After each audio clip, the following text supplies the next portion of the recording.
We don't have the production capability, quality, investment to get video going yet. But I wish the audience could see your sweater. Can you take a picture of the sweater, send it to Chaz after so he can put it up on social so people know what I'm talking about? Absolutely. We can do that. It's incredible. You have a series of incredible sweaters. You should just the sweater line.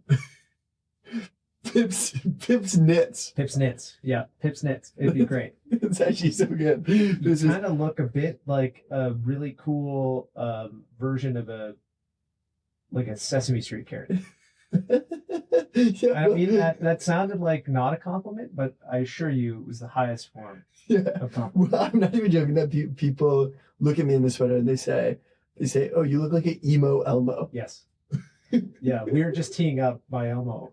Yeah, we did this often. I said we have to hit record so that you can do this again. Are you ready? Yeah. Elmo said, "Welcome to episode 7 of The Bottle." Elmo's so happy to be here with his new friend Phillippe. with his guest co-host Phillippe. Good guest co. No, wait. We said after 6 episodes. Is this my coronation? You are officially That's exciting. Co-host. No. Yes, I've elevated to co-host number 1. This is a presentation of Indian Dad Media in association with... This is a Thursday media production. Phillippe, Chaz, welcome to episode 8. Ocho of Your Business is on the Line. I'm still here, baby.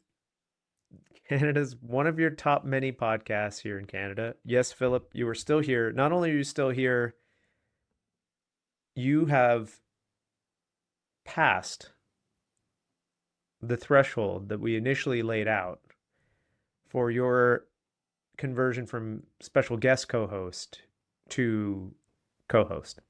Shaz, what do you think about that? Are you proud of me? Very proud. That seems like a soundboard worthy moment. Yeah. Well, we're recording remotely today, so I don't have the mixer. Give me some plugged mouth in. trumpet, though. Give me some mouth trumpet to celebrate. Thanks, Chaz, for teeing me up for people realizing we don't know what we're doing. Oops. Oops.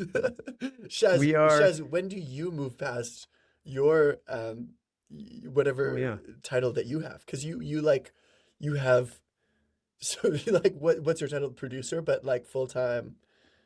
What do you do on the show? I feel like you might be painting me into a corner here, Phil. So, but yeah, Chaz, why don't you answer that question for us? At this point, I feel like I'm interning for a company that makes zero money and also has very limited knowledge. So yeah, limited knowledge, limited resources, almost no revenue.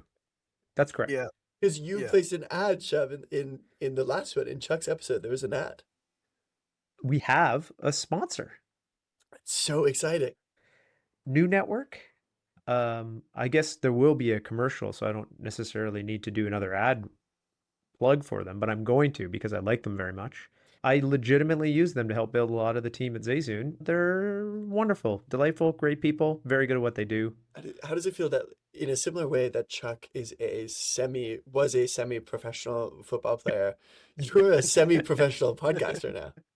I think it feels this is the equivalent of playing professional football in Finland, I think. Right, yeah.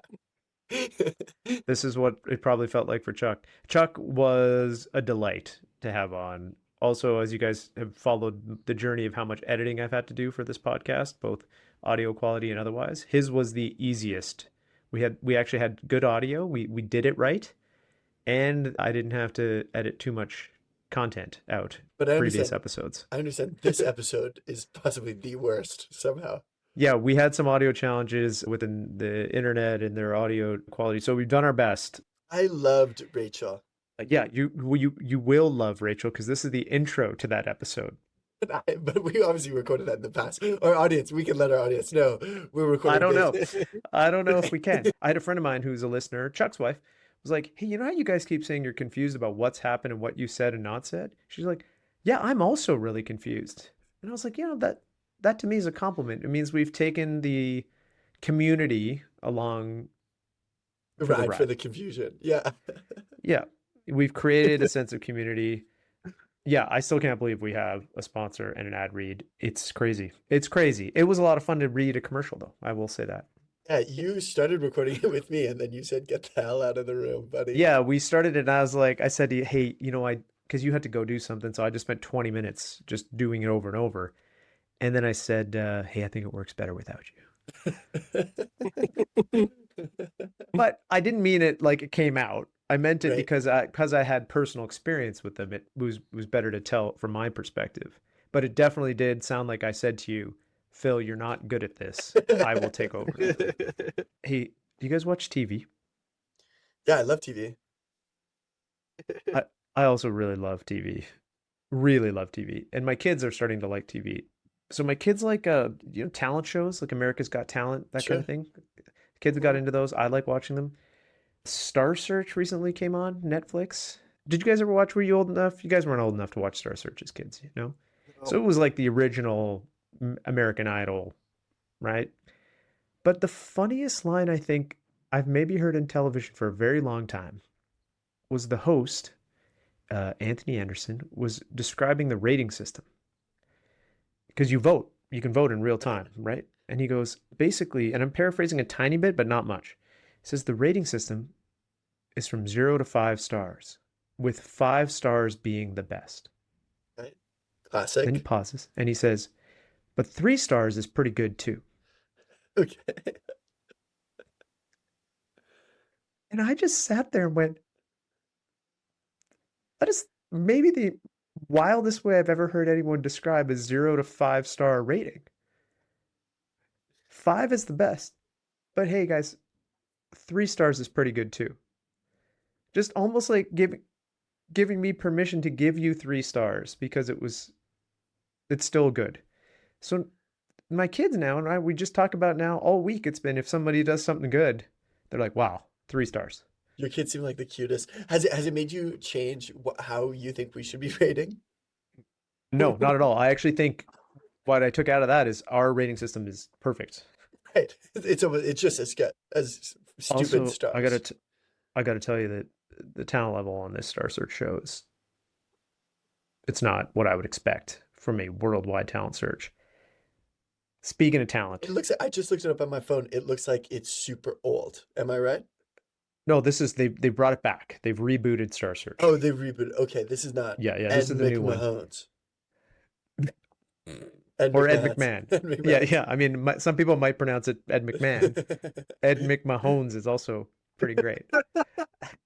But speaking of talent, the kids do like a 2-week salsa and dance residency at their school. So this teacher comes in and teaches the kids, and then they do a performance. So we went and saw the performance.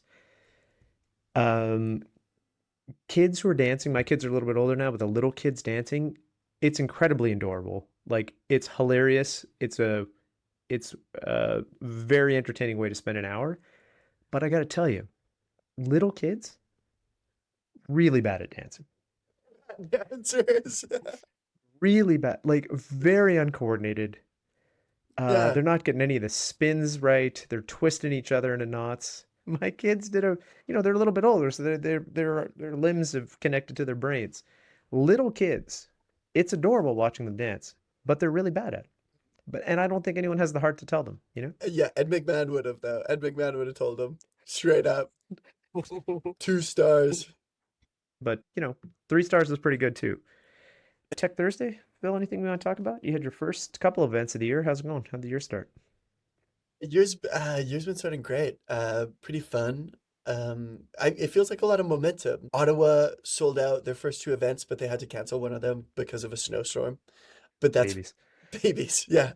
But that's really exciting. Winnipeg's been going great. It seems like they're just ripping, and Calgary as well. It's Vegas North, baby. Vegas is that the episode North. doesn't come. That episode doesn't come out yet. Oh, okay.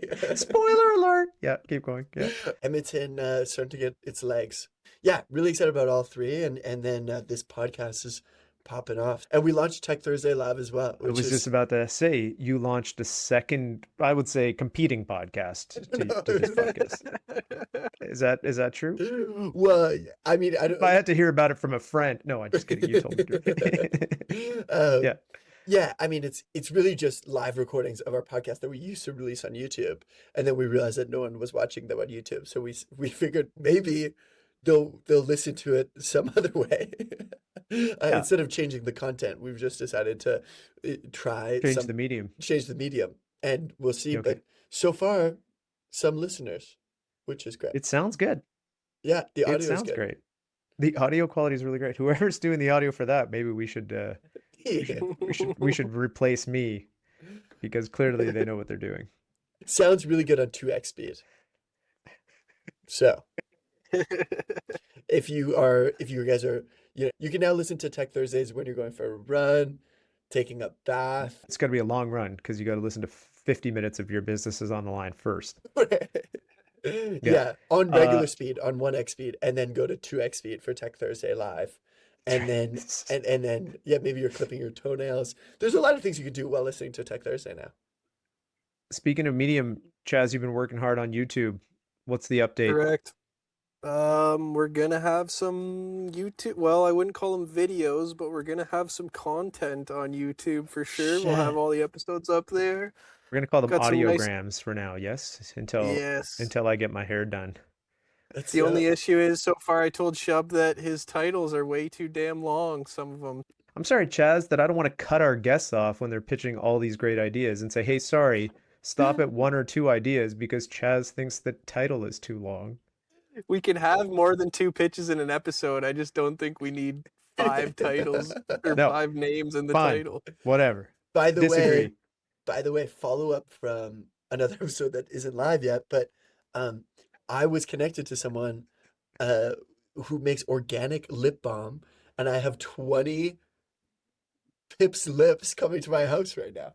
As of course we do. But I got Pip's lips coming, so guests of the show can choose between, because you're working on a guest gift as well. Yeah, we are working on handcrafted bespoke guest gifts for our early guests who might be listening to this and say, where's my gift? We just had the idea, and so we're working on it. It's taken some time to get the materials from overseas, but we are working on something. And I sent you guys a prototype picture. And it is absolutely not Canadian made. Well, I made it. Okay, yeah, true. Assembled in. Assembled in Canada. That's good. That's right. Yeah. Hey, listen, we don't have that kind of. We only got 1 sponsor. We don't have 100 sponsors. Yeah, we don't have that kind of supply chain in this city, in this country. That's right. We should probably get to the episode. So today's episode is Rachel Zimmer, CEO of Simple Ventures. We're gonna go grab Rachel, and we'll be right back. Hi, everybody. It's Shubh here. Are you a startup founder or a scale-up exec that's trying to take your company to the next level? Are you looking for the right people to help you do it? Are you looking for people who will help you set culture, who have deep domain expertise, who can figure anything out, who are Swiss Army knives and unicorns? How are you finding those people? Are you juggling multiple job boards? Are you screening hundreds of resumes, doing dozens of interviews? Is it working? I bet it's not. Are you frustrated? I bet you are. Do you know how I know that? Because once upon a time, I was you. Then I discovered the New Network. Jennifer Weens and her team at the New Network help Canadian tech companies build and scale high-performance teams through a proven unique approach to recruitment and executive search. Also, they're awesome. I use them to help build most of my team at Zayzoon, and I would use them again, and I've recommended them to everyone that I know. Check out newnetwork.ca for more details. The New Network. I couldn't have done it without them. Rachel, have you ever met Phillippe before? I haven't. Good to meet you. I don't think we have. Very nice to meet you too. Have you heard this podcast yet? I didn't have a chance to do the homework of listening to any in advance, so you'll have to give me the live feedback if I'm totally off base. So and you're like, actually, I do that and do this. Yeah, we'll tee you up a little. So we started this about a month ago-ish, and the idea was all business podcasts are not fun to listen to. And I say that some are. None of them kind of like are lighter. And if you were to ask us sort of refined this pitch a little bit, but like we think by making stuff funny, we can make entrepreneurship and tech and our whole segment more accessible to people. So we've had people come on and just pitch in ideas. Originally, we thought maybe they'll come on and pitch their real business ideas, but we found what's worked really well is people who have founded things or on the venture capital side or whomever, they talk about what they do and their actual ideas. So we help them a little bit in that regard. But, when you're sitting around with your friends, you'd be like, it'd be a really good idea. And so some of the ideas that we've had, a barbecue cover that automatically covers your barbecue, so you don't have to go back outside. Phillippe came up with a product line called Pip's Lips, which is lip care for men with very small lips. Yep. Based on my sort of nickname. Yep. Florts, which go under your swim shorts, but were inflatable so that you could just, float a little bit. We had another venture capitalist, Dan Chapman from Augur, BC, pitched a giant pierogi as the new centerpiece for a party instead of, a meatball sub or a pizza. So obviously some very game-changing ideas. Some phenomenal ideas. So I know you haven't had a chance to listen yet, but you're pretty much caught up now. And I guess the outcome is we are solidly in the 50-ish range of the top entrepreneurship podcasts in the country so far. So with 5 episodes in the world, which is great. We maybe tapped into something wherein people are prepared to listen to stuff that's just is fun but doesn't make them think too hard. Is that all good context for you? Great context. Rachel Zimmer from Simple Ventures. Rachel, thank you very much for joining us. Thanks for having me. Rachel, Phil, you just met. Yes. Rachel and I have met a few times. She's incredible, capable, smart, funny. Great adjectives to be. Yeah. The way we met, Rachel, can I tell them how we know each other? Yeah. Go for it. So in your time. Rachel will talk about what she does here in a second, but she helps what I think is one of the most exciting venture capital firms in the country. We talked about doing maybe something together. They decided there was someone better than me to do it, which, to be fair, they were 100% correct on. Right. But Rachel and her team have been so awesome, we've just kept in touch. So yeah, that's how we got to know each other. That's awesome. It is. Yes. And I was so excited to have an excuse to do something else, like the podcast, and hopefully brainstorm great ideas like today for something else that we can go into. What I was excited about is I get to take advantage of maybe a little bit of guilt and just trick Rachel into coming on to the pod. That's what I feel fantastic about. Rachel, would you please, for everybody else, just maybe introduce yourself, tell us a bit about your background, your journey, and then we can get into Simple Ventures. Happy to. Born and raised in Toronto. Oh. I come from a big theater family, so everyone's in the arts. I'm the only one who's not an artist or a working professional in that realm. And went to school initially for a dual degree in business and drama, and ended up going all in on business. I was like, oh, this is so cool. The whole thing's about know your audience. Same. Yeah. And went full throttle. And so basically since school, I've had 3 chapters to my career. A very short stint in the corporate world, amazing training ground at places like Johnson & Johnson and American Express. Co-founded a company, scaled and sold it. And then for the last decade, to age myself, I've been in venture building. But I think that the thread of performance, know your audience, I've done improv for the last, 15 years.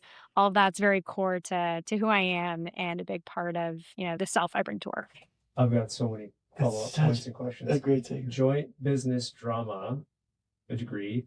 We like to brand this podcast as the #1 business comedy podcast in Canada. So I should jump in. Yeah. I ended up dropping out of the drama part. So I ended up just doing business. But I did start it. But you did improv. So yeah. This is the right wheelhouse for you.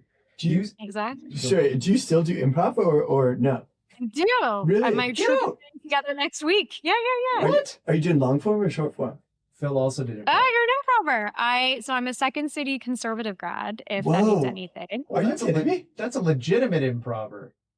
I wasn't very good, but I did the long form program, and then we do long form. Whoa, damn!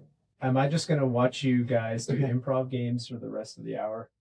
Yeah, exactly. Oh, I wish. Should we just play Zip Zap Zop? That's actually basically what this Nothing we should podcast do. is. It is just a giant improv exercise. Yeah. You kind of glossed over. You said, "Oh yeah, scale the startup," and then you just very much undersold yourself. Can you talk more about that first startup? Yeah, happy to. And then I'd love to chat more about what I'm up to today because it's kind of all about what the shtick of the podcast is too. That's right. But my business was in the rise of the freelance era, all around and driving massive cost savings in the marketing services space using the gig economy. So when I was a brand manager at Johnson and Johnson, it was kind of crazy because there were YouTube pre-roll ads, if you guys remember those. They're Yeah. still on, but it would be like a 60-second ad that would be cut down to 15 seconds. And that would be typical work we would do. And we would call ad agencies and say, hey, can you edit this pre-roll? And the cost would be tens of thousands of dollars, many months of wait. And fast forward to today, AI could do that. But back in the early 2010s, it was, why are we paying an architect to do this work when you could hop into iMovie and do something really, really simply and really quick? So that was the whole premise behind the company, leveraging a global network of freelancers from around the world to basically create hundreds, thousands of assets for large organizations like McDonald's, Labatt, and J&J, and 200 plus brands that used our product daily. So scaled up that company, helping them with their marketing and driving huge efficiencies for them, and then ended up selling to a portfolio company of the private equity firm Onyx. So went through that like crazy scale up journey. And my favorite part of it, and what brings me to what I'm doing now, is I love the 0 to 1. Yeah. When it's messy and it's broken and you have to say you're sorry a lot because the thing is not working exactly like that, to me is the magic. Because when you can, not because I'm a masochist, but because when you can get the thing to click, it is the most rewarding. So that's amazing. And out of that, you mentioned you've been in venture for the last 10 years. Can you talk about simple ventures? Because I think what you guys are doing is exactly what we need to be doing in this country.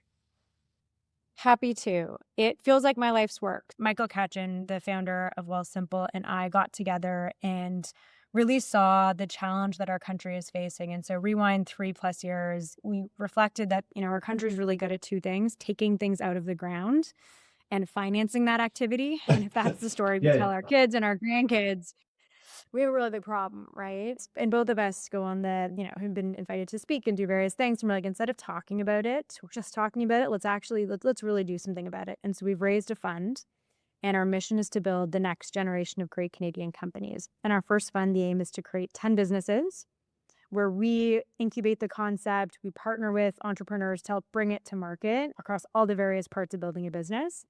And we have this awesome network of investors that are in the trenches with the founder to make sure they're successful. And so some of our LPs include the likes of Sun Life, Sobeys, TD Innovation Partners, the folks from Felix Health or Shopify or Nix. Like, it's a long list of Canada's just very best corporates and founder operators. So that's a bit about what we do. Fast forward to today, we've launched and funded 4 companies that are all doing super well. I'm happy to double click on them, but maybe one I'll highlight just to bring the model to life is the first business, which is in the postpartum care space. So what we observed is that in other parts of the world, like in Asia, there's massive markets all around postpartum care and helping support mom so she can be her best self for baby. In Canada and the US, we're not very good at that. Yes, we have mat leave. Yes, there's like some stuff there, but really once baby comes, the world is focused on baby. And so we co-founded and started a company with this awesome CEO who is trying to change that narrative. And it's essentially like a marketplace for postpartum specialists. So whether you need a doula or a night nurse or a lactation consultant or a postnatal RMT, massage therapist, all that is through the Alma platform where you can get access to these folks. And many individuals end up having employer benefits that cover a good chunk of these services. So it makes it more affordable. And we're across Ontario and scaling it up nationally now. Amazing. Alma, right? ALMA? Alma Care. There you go. Yeah, Thank that's you. right. Yeah, we like to plug the startups too. Yeah. Thank That's you. so cool. That's awesome. And so you feel like this is approaching your magnum opus, like what your whole life has come to.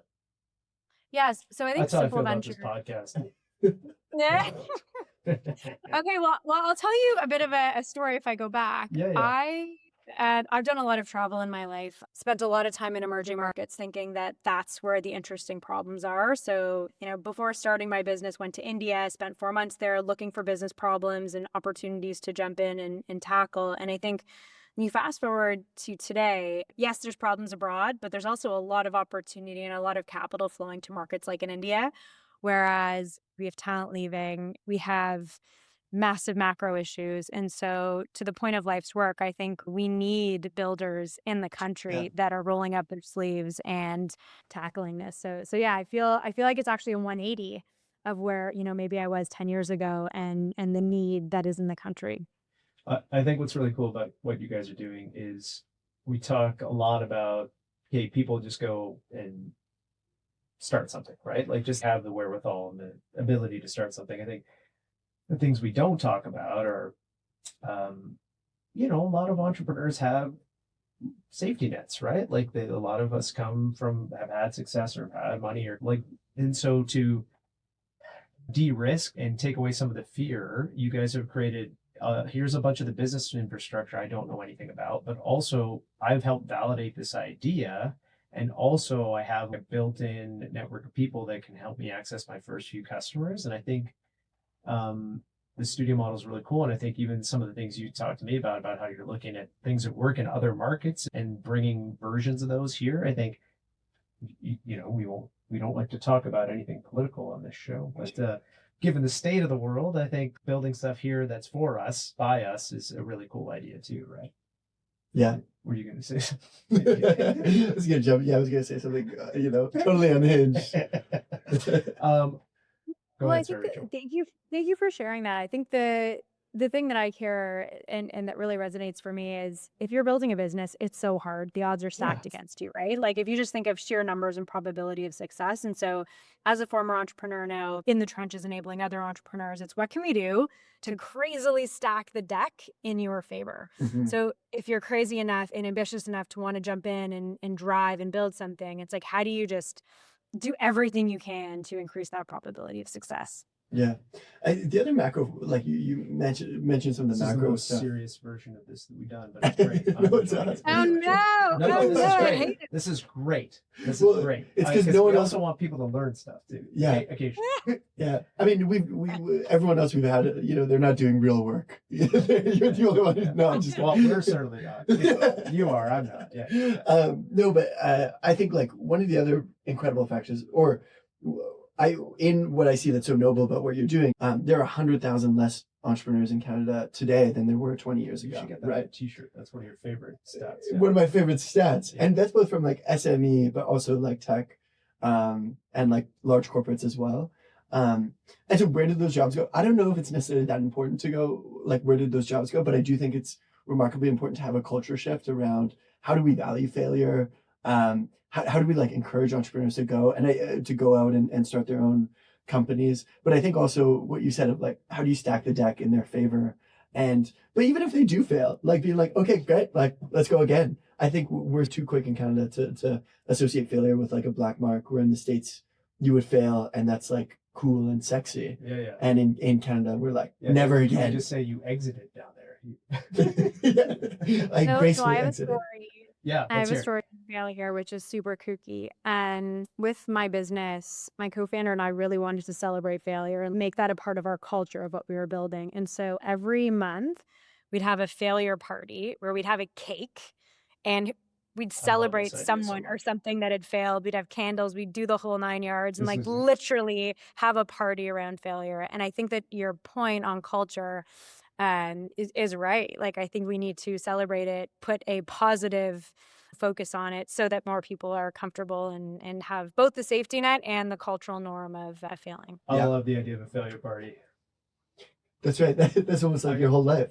Yeah. Well, should we celebrate Just right be- now? I could have Why that don't you guys cake. I could have that cake every morning. Do you know what I mean? Like exactly. Here's when here's when you dropped the ball on yesterday, old Shubby. That's yeah. I do say to my kids all the time, the only reason you don't fail is because you didn't try.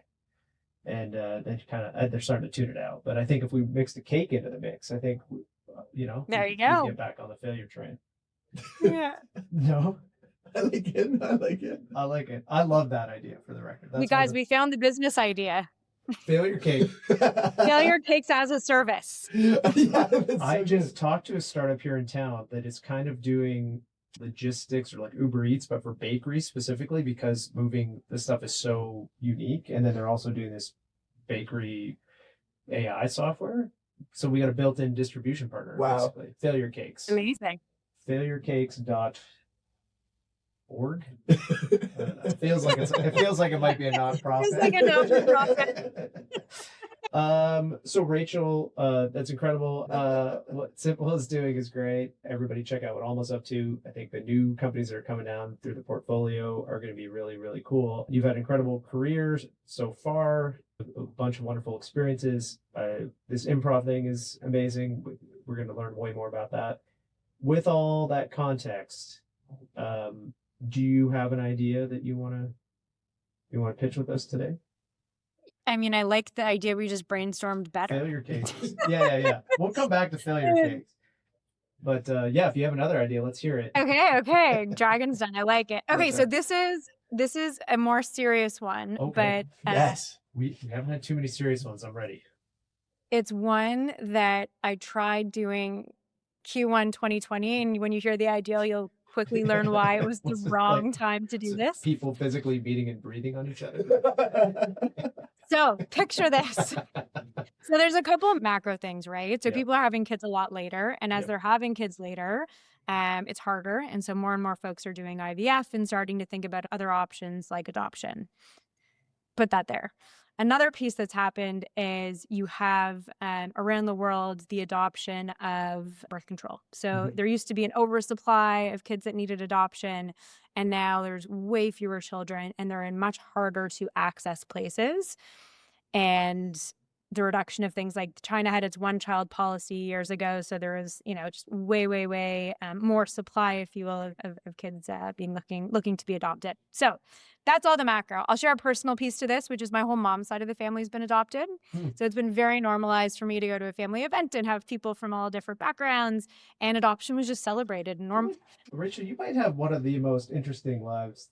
Seriously. Yeah. Oh, you flatter. Thank you. But, so on adoption, it's one of those things where the demand has gone up, the supply has gone down, and the amount of friction in order to adopt has also gone up because you're going to harder access markets. So the idea, which I was trying to do in COVID, which is the wrong time to move humans and interact with government groups on anything. Yeah. But the idea is really to find a way to match families and do this in a, call it frictionless approach. And when you hear stories of people like trying to go through adoption today, it's an absolute nightmare. It's like years of wait and the amount of paperwork and And so if there was a way we could help families and create a global market to do this in a much more streamlined way, I would love if someone would do this. I think the world needs this. It's just my timing was wrong. And so what? It's a real idea. It's a real idea, but what is It's the a real product? idea. Sorry, I should have come up with something more fun, like a giant I love it.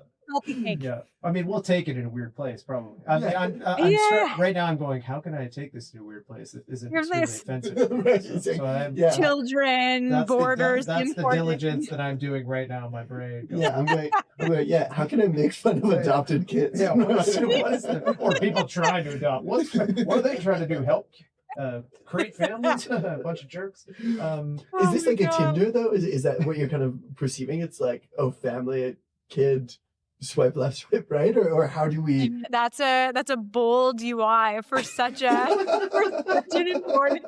The poor children. Oh. No. You know what? Yeah. Yeah. How would you? Yeah, because I guess this is an area I have very little familiarity with, and so to your point, like there's adoption from other geographies, there's adoption of kids here.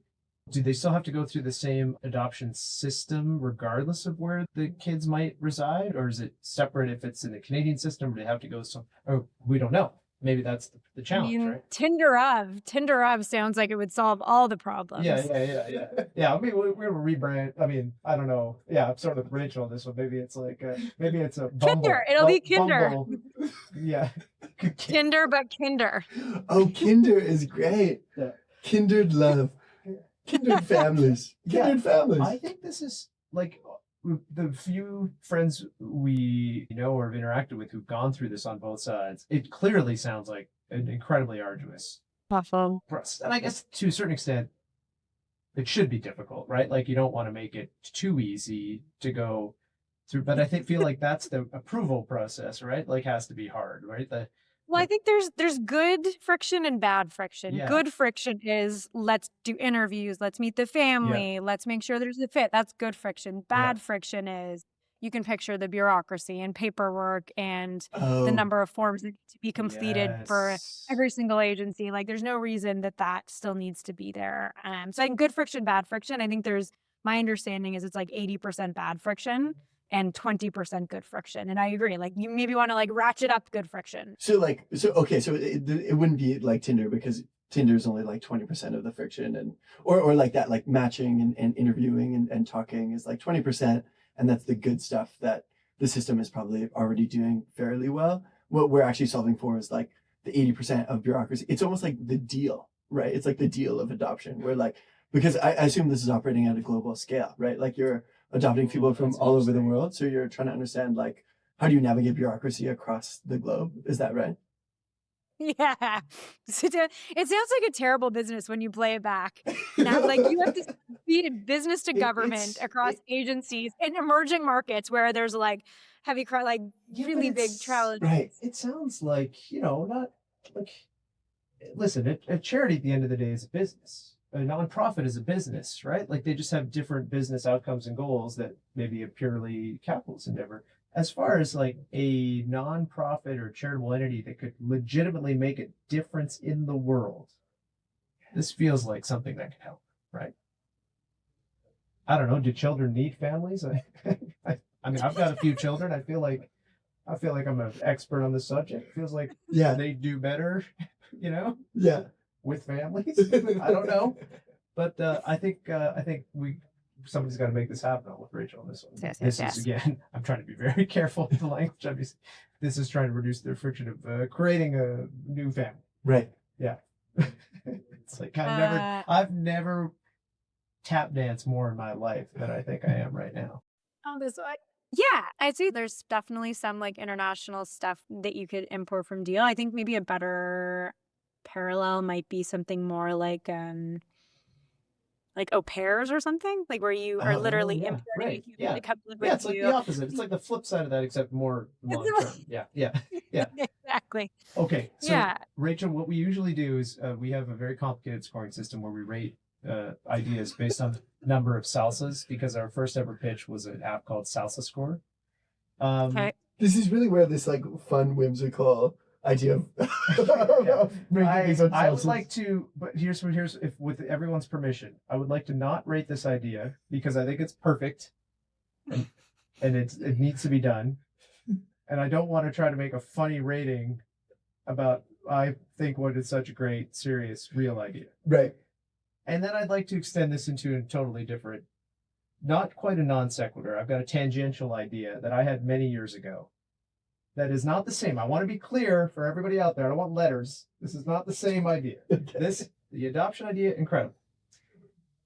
When you talk though about family, you're so nervous. I'm so nervous, sweaty. The family sort of matching idea brought back an idea I had many years ago. Okay, so here's when you are a parent and you have children. So you go through a period of your life before children where you make your friends through work, through school. Friends of friends, right? That's where your friends come from. You have children.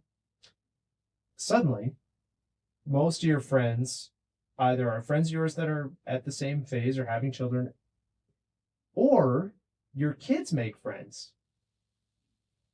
And then you see these people all the time. Right. And guys, here's the thing. Your kids can be great friends with another kid. Yeah. It doesn't mean me and the parent. But suddenly, I'm hanging out or talking to somebody and going, oh boy, like perfectly nice, but I'm not enjoying it as much as I am this, for example.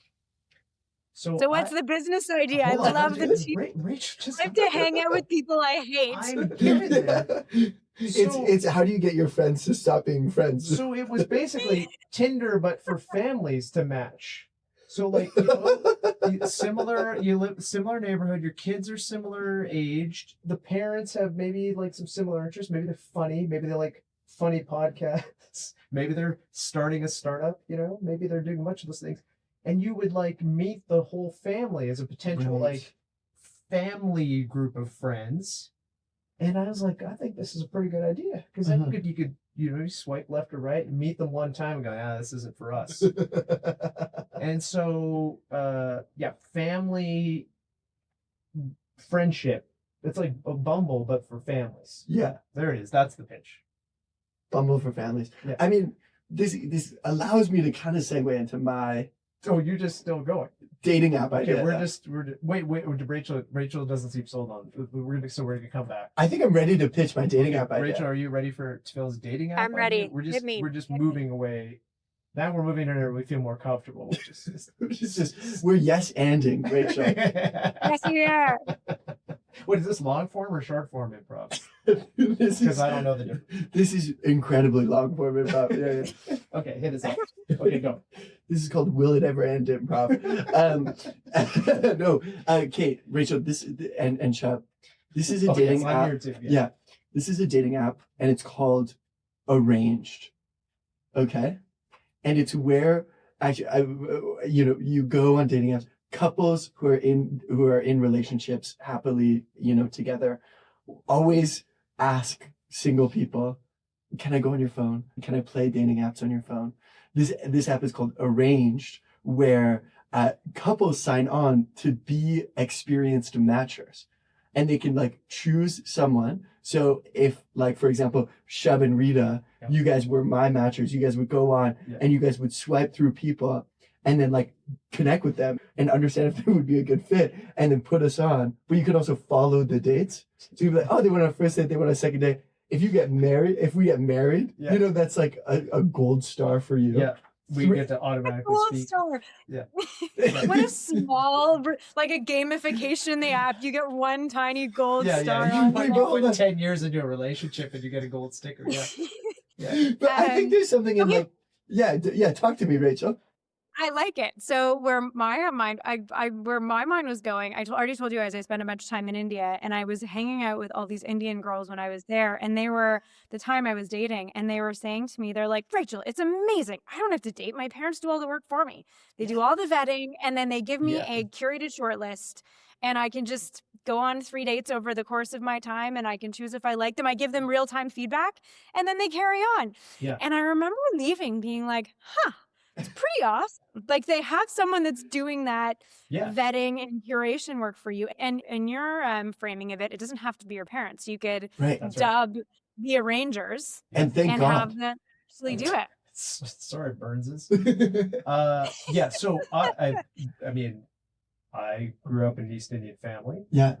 Shocker. My wife is also East Indian. We do not have an arranged marriage, but yes, we definitely observed as I was growing up, those things work. Like, they tend to work really well. Like, so remember when The Bachelor came out on TV and everybody got excited about The Bachelor? And I'm like, listen, this is just what my people do. Yeah. Right? We're just connecting people together, and then they go on a couple dates and I'm like, it's not for me. I've told you before, I really like this idea. Yeah. Because also when we've had some of our friends who are single, like, my wife will literally go, hey, let me just review that profile before you post it up, right? Like, you probably need a little polish here. And then connecting the people together, I think is a great idea. I love the idea of one of your couple friends talking to that person's couple friends. Yeah. And they interact and hang out. Honestly, it feels a little bit like my family matching idea. You're just matching a friend as a part of it. Because here's the thing. If Phil and I are good friends, right? Yeah. I've got to be good friends with this new person, but I've got to be friends with that new person's friends. Right. Right? So I don't want to get into I need to do some vetting on the broader universe as well. Now, Rachel, we need to make a holdco, like one parent's company. That's right. We arrange children to families. I really would encourage us to keep that one as its own serious entity. Arm's length, but it could be the same tech. Yeah. We license the tech for sure. Yeah. But Rachel, you mentioned like small. Like what if like a really transactional, like just getting a gold star. But hold on though, because there's an old adage that says three marriages to get into heaven. I forget if it's like what culture that's from. It's a real thing. It's a real thing. And so here's the deal with this app. You set up 3 marriages, we will guarantee that you get into heaven. You know? Right? We'll guarantee. I don't understand why more people don't do that. I don't know if that's a real saying. I just looked it up. I do agree with Rachel. The amount of effort to put it together does feel outsized with the incentive. So an eternity in heaven does feel like a bigger prize. Rachel, what do you think about this? So you're a matcher. You set a couple up. They're out on their first date. How we monetize this app is like the Hunger Games, where the Hunger Games, you can actually, like your sponsor can send stuff. So you're sending bottles of champagne and we take a cut on the champagne. I thought that's great. I thought also, and this was maybe a little weird, but a lot of times couples, when we go out for a meal, you do a lot of people watching, and then you'll see the couple at the other table, and you're like, what do you think? It's first date? Like, how long they've been together? Like, what? And so maybe almost like a real time play by play of the date as it's happening could be another, like a streaming service. Like, you'd be like, why did Phil say that? Just the Truman Show now. Yeah. I do really like the drop-in gifts. Sorry. Go ahead, Rachel. Sorry. I think Othership, I don't know if there's Othership out west, but it's like a sauna bathhouse, and they've started doing singles matchmaking nights. So there's definitely like a recorded sponsor fun thing there. I really like this arranged app idea. Also, I think because the underlying tech overlaps with my family match idea, which I do not have a name for. And the adoption match. Well, yes, the adoption match is a separate thing. Really important. Just needs to be done. Somebody get that fund. We don't usually stump for government funding for startups here, but for that one, yes, please. For the other two, I think Arranged is ready to go tomorrow. Yeah. Do you think you can second one of your founders, Rachel, to come build this? Yeah. Be like, hey, we talked to you about this really complex idea about something. We're gonna pivot. Yeah. It's like top of funnel for Alma. It's like we need more parents. That's right. This is a great idea. More couples, you just move it upstream. Simple takes it on. Simple Ventures is now funding Arranged. That's what I heard. That was the whole life cycle of Rachel didn't agree to that, but I feel like it's implied. Yeah.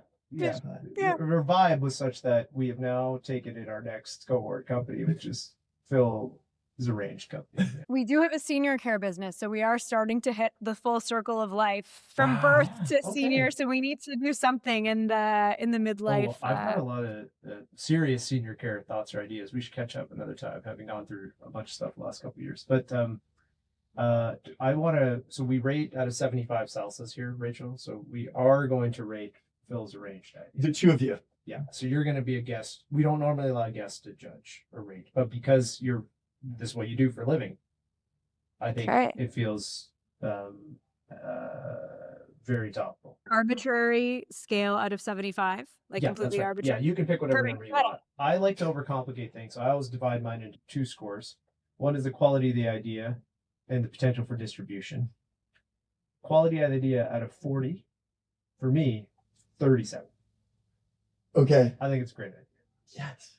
Distribution, more questions, because there's a lot of competition in the matchmaking industry. That's right.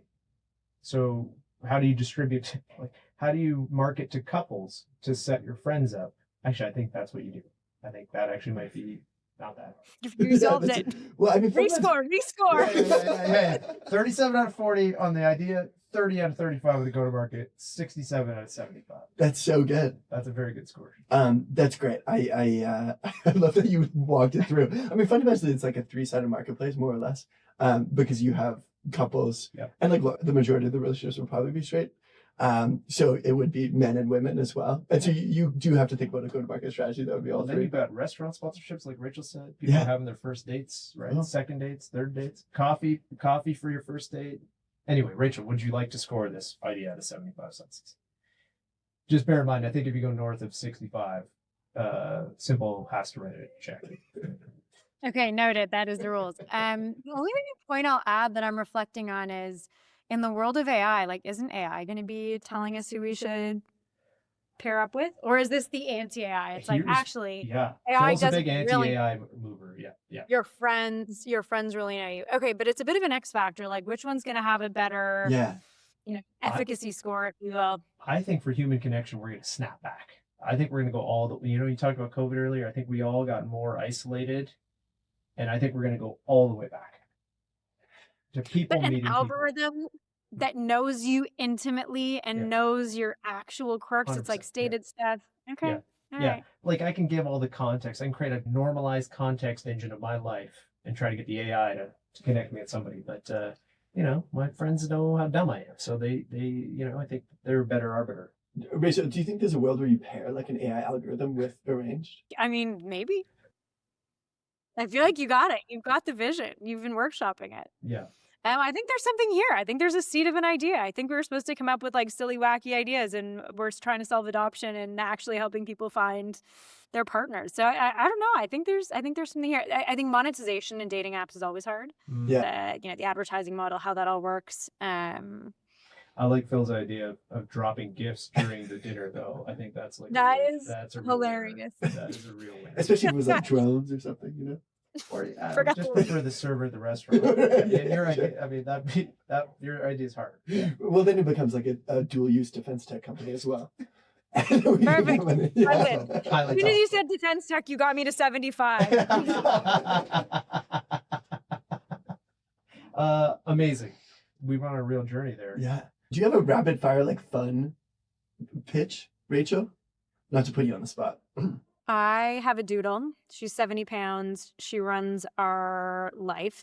And I have gotten enamored with the how humans, there's like a crazy longevity burst that's come on where Yeah. like everyone's paying for whatever, for Yeah. their blood test, their DEXA scan, their da-da-da. Yeah. And all of a sudden there's all of these like pet longevity businesses and some really creepy Black Mirror stuff where you can like replicate You your clone your dog, right? Yeah.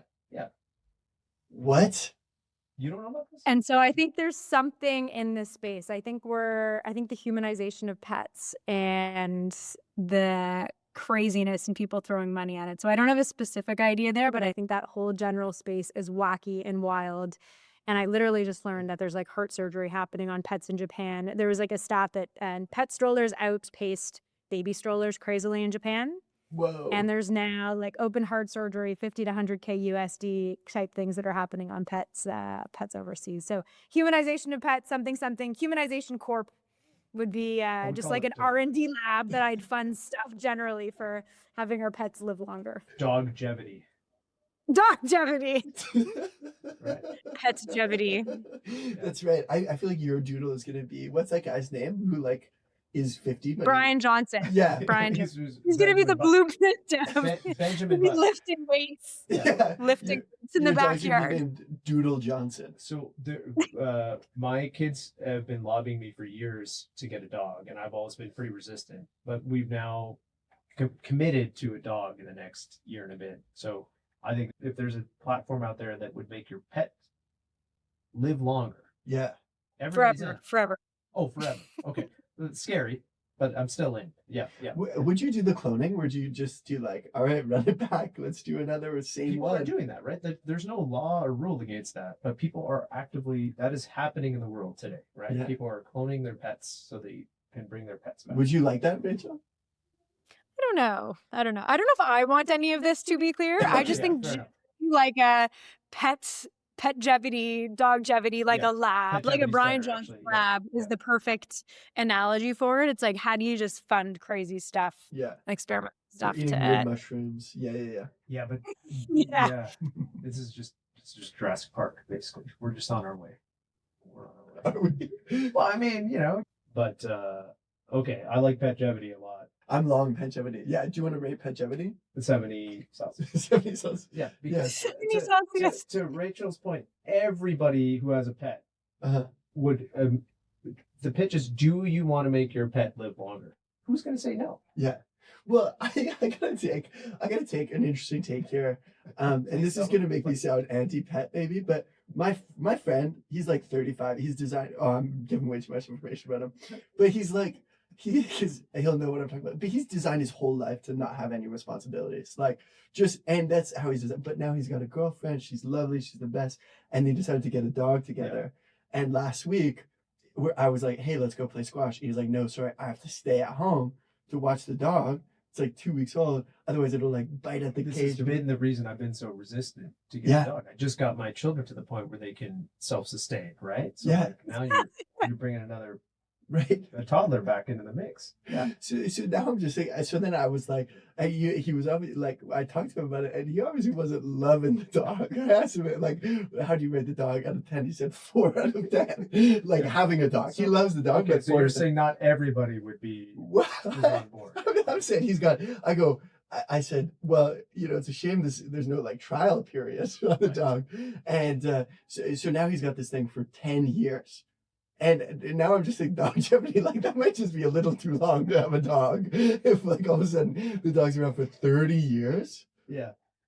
Yeah. The key is we need to find a way to export Brian from Family Guy. Like, how do we create an adult dog that can just like run that, like, be a butler, babysit the kids? That's actually the real innovation that we need to crack. Yeah, no humanoids. Let's get dogonoids. Let's get like dog humans. We don't need robots. Well, thank you very much, Richard, for saying that, because I said to my kids, hey, at least at some point you're going to shovel the driveway. Dog ain't going to shovel it unless dogs have come a long way. I don't think this dog is going to shovel my driveway.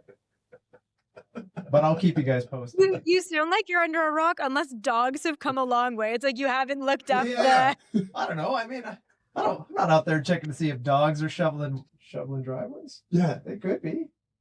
They're going to live forever. They got to develop some new skills. They got to get jobs. That's how we're going to solve the productivity crisis. That's right. Get these dogs trained up. 100,000 entrepreneurs, and they're all golden doodles. Sign me up. Well, Rachel, we just want to say thank you very much for coming on. What Simple's doing is amazing. You're great. Thank you for being a good sport. Thank you for pitching a real idea. So if people out there care about children, go build Rachel's idea.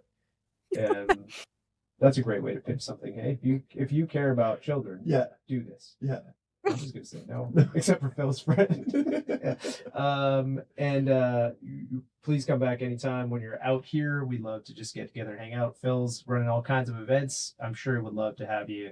That's right. Out at them, and despite the fact that someone else is going to work on that idea we talked about, I'm rooting for it. And where can people watch your improv?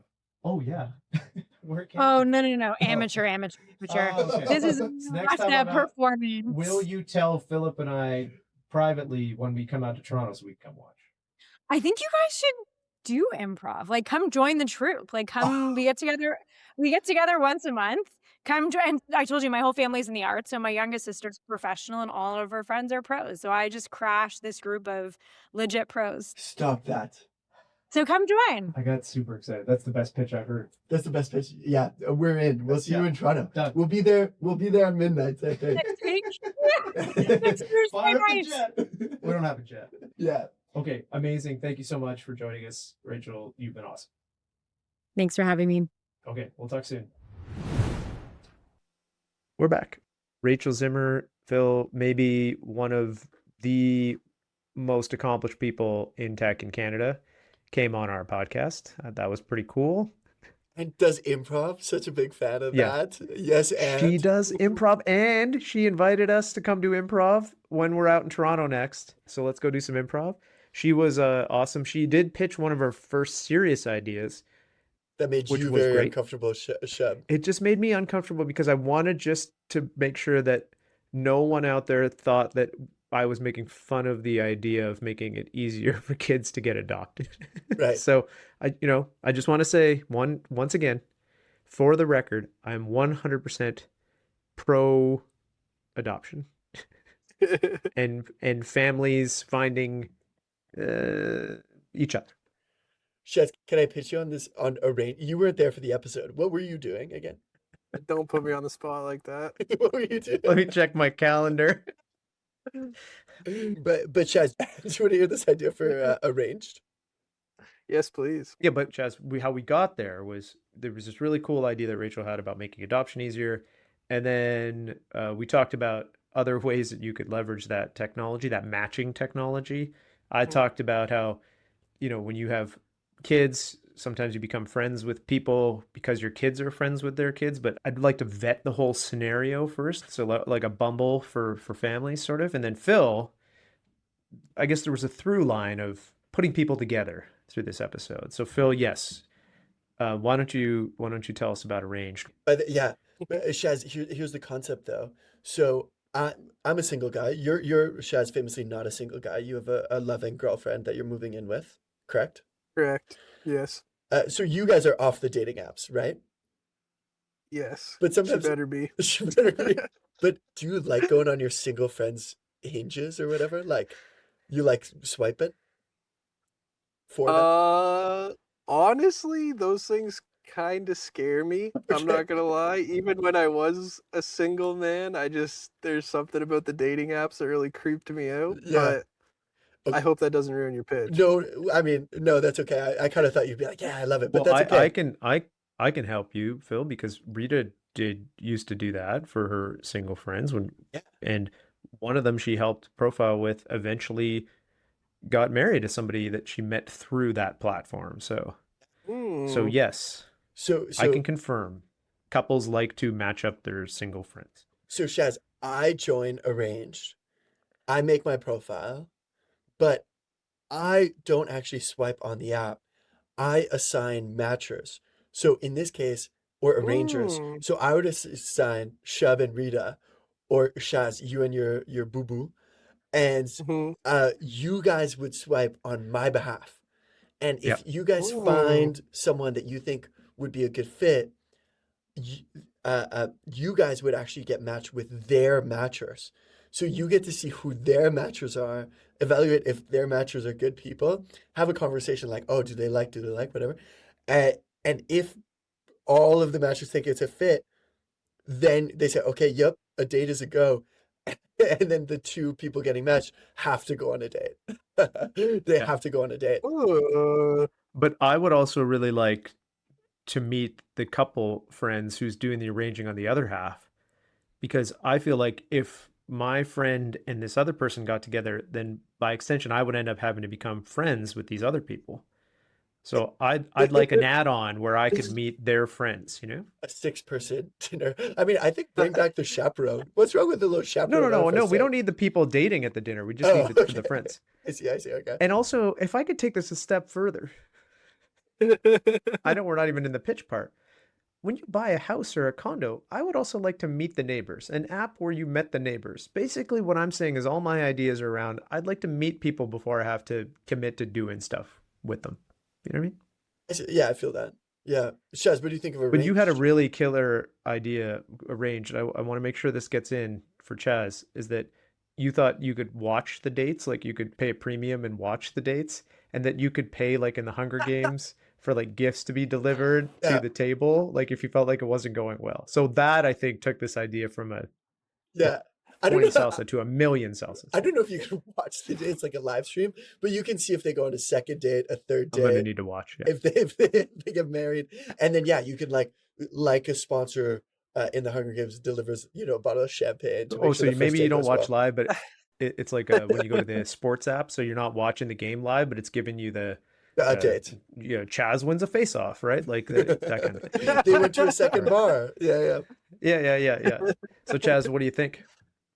I actually love this idea. This is beautiful. I do think matchers meeting the other matchers might be a little extreme. I don't know if I want to get that involved with my friends' dating lives. And maybe not on first date, but like fifth or sixth date, I'd like to. Yeah, potentially. But I do love the idea of live streaming your first date for the people that set you up. I think that alone that's $1 million idea for sure. Yeah, because when couples are out, we're always like, hey, are those people on a date? What do you think is happening over there? So this would just take that to the next level. Yeah. No, I think that's a really good idea. I think it's such a good idea that I think it deserves its own episode. Was this an official pitch this episode, or is this the launching of it? Well, no, he pitched it to Rachel. I think he was trying to get Simple Ventures to fund it. Oh, I see. And no offers yet, but Rachel, if you're listening, you know, happy. Yeah. Maybe she didn't get your email, Bumble. I like the name too. Arranged is good. That's a good name. It's kind of like really speaks to my people. Yeah, but it's kind of like bringing back the it brings an edginess because you're talking like obviously it refers to arranged marriages, but I think people are kind of like back on the train of arranged marriages if you can bring it back in a fun, spunky way. Yes, and I definitely have a couple friends that like they're not very, I don't want to say socially inclined, but like social media inclined. Okay. Like a lot of my friends just aren't active on social media. They don't have any good photos of themselves or anything like that, but a lot of these guys are still on dating apps, and so they don't really know what they're doing. And I know for a fact that some of my like girlfriends have helped out other male friends kind of getting their profile right and everything like that. So I don't know. I think there could be the premium version where you could pay to like have like proper photography done. You know what I mean? Like you could be like, or because you might not pay for that for yourself, but your friends might be like, man, Phil really needs at least one picture not wearing a sweater, or a t-shirt with himself on it. Yeah. Hey, speaking of Chaz's personal life, I love this. Moving into an apartment. Yep. First time in my own apartment. I'm not a basement dweller anymore. When you told me you guys you were moving in together and moving into an apartment, I did not say, wow, big step, or I did not say, oh man, that's a big commit. What was the first thing I asked you? I can't remember. I asked you what kind of appliances. Oh, yes. Shub was very excited about the appliances. Oh yeah, the appliance is good. And then I felt like, and then this has come up in probably a couple episodes, but I forget. I realized I'm actually old enough to be, if not a father, at least a really cool uncle to you guys. So then what would my dad have done if I was moving out to a place? He'd been like, hey, you come check the appliances, you know? It'd be like, was the parkade lock properly, right? Can people get in? So I'm just looking out for you guys. And it actually gave me an idea for another pitch, which I've got loaded. Whenever it's just the three of us, I got a pitch ready. Rent a dad. Oh, goodness. But yeah, this is big news. We're very excited for you. Yeah, I'm happy for you. I'm happy for you, Shaz. That's gonna be great. Thank you. Yeah, I'm excited. You can. I'm happy to. I have a lot of suggestions of cheap food that's really big that you can always buy. You know. Yeah, big food. Yeah, I'm hoping we're not going to need prop food right away, but come 6 months from now, I'm probably going to be on the prop food train. Welcome and aboard. if any listeners are ever downtown Stratford, come say what up. But there probably are listeners in downtown Stratford, right? Aren't your friends listening to this thing? None of them? Yeah, that's what I'm saying. Come say what up. Hey, Pip, when you and I go out to Toronto to do improv with Rachel, do we maybe take a little side trip down to Stratford and check out the apartment? Would love to check out the appliances. How big's your pull-out couch? You got a pull-out, a futon? Or something? We have a couch that can convert into a full-size bed, so might be a little tight for you too, but we could make it work. I love it. I actually travel with my own cot, so I can set up anywhere. I can't tell if you're kidding or not. No, of course I am kidding. I did meet a girl Saturday, old friend of mine, but we were talking about camping. She's like, I hate camping, but one time I brought a cot and bedside tables and a lamp. Did it make it more enjoyable for her having side tables? Like slightly. That's like the last thing I would bring. Like, I got to bring my side tables. The camping beds are basically cots, right? Like they were elevated off the ground. You guys have never used these? Like big air mattresses? No, they're not even air mattresses. They've like fold up and they're just like planks. Cots. Yeah, but if you're doing real camping, you're not going to bring anything like that even. Yeah. Excuse me, sorry. Sorry. Yeah, if you're doing real camping like me, where I just nestle in a nice little pile of mud, you know? You know where I like to camp? I like to camp renting a cabin. Oh yeah, that's a good one. I Yeah. thought I was the bougie cottage guy on the show. Hey, we can actually, if we do it in the summer, Phil, we can go to Toronto, do improv. Go Yeah. check out the apartment in Stratford. Jump in the car. Jazz can take us up to the bougie cabin. We can pitch Shit. the barbecue cover to everybody up in Muskoka. Too rich for my blood, though. That's too rich for my blood. I don't know if they can handle me up there in Muskoka. I think you would be Muskoka. very popular in Muskoka. Oh, really? Yeah. Oh yeah, I think they they're would gonna love love Pip's lips up there. Oh, shit. Yeah. Yeah. All right. Just bring all the stack of Pip's lips, a couple prototype BB covers. I think the trip pays for itself. Yeah, we can write it off. Yeah. Did you just learn what that phrase is? Yeah. Is it because your rent is now being written off under this podcast? Yeah, now that I got an apartment, I'm writing everything off. I'm like, Chess, why is all my mail going to an address in Stratford? All right, fellas. This was great. Everybody, appreciate the support. What do I say, Chaz? Oh yeah, follow us on Apple Podcasts. Yeah. If you're not, follow us. If you are, Yep. tell everybody you know to follow us. Yeah. If you Threaten are them. not on Apple Podcasts, follow us on Spotify. If Yep. you already are, tell everybody you know to follow us on Yep. Spotify. And rate us 5 stars on both. Rate us 5 stars. I mean, three is not that good. We'll So take make 3, sure it's but if 5. you can, if you're already there, you might as well do 5. You may as well tack a couple on. Imagine if this creates a cult following, that people are just like, give us 3 stars. And we're like, 3 stars. Oh, no. The most What 3-star have we ratings done? ever. It turns out 3 stars is not that good. Follow us on Instagram. Your business is on the line. Yep. Follow us on LinkedIn. Your business is on the line with spaces Yep. though on LinkedIn. Yep. And maybe by the time this episode it's already drops, up. It's follow us on already up. YouTube. Yep. Oh, we got the street logo for YouTube, right, Jazz? The what? I call it the street logo because it looks a bit like graffiti. You know what I'm saying? Phil just gave me the rap finger because Wrap he's it got up. an important business meeting to get to. All right, rap. See it. Beautiful. Beautiful.